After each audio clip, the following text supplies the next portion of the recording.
આજરોજ સ્ટેન્ડિંગ કમિટીની બેઠકમાં જામનગરના વિકાસ કાર્યની અંદર 77.47 કરોડના કામો જે છે એને બહાલી આપવામાં આવેલી છે અને એ કામોની અંદર ખાસ તौर पे વાત કરીએ તો શહેરી ગરીબો માટેની જે યોજના છે એમાં કુલ 584 આવાસોનું બાંધકામ કરવાનું થાય છે.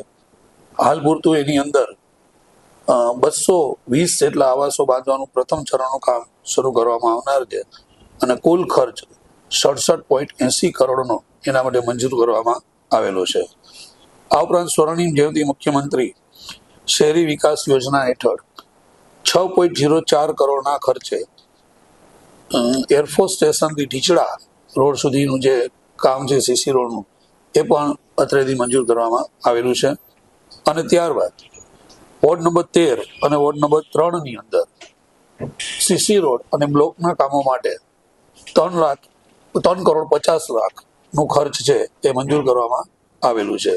અને એ મુજબ વોર્ડ નંબર 13 ગણેશવાસ વિસ્તારમાં બાબા સાહેબ આંબેડકર કોમ્યુનિટી હોલનું બાંધકામ કરવાનું કામ પણ 11.30 લાખના ખર્ચે મંજૂર કરવામાં આવેલું છે.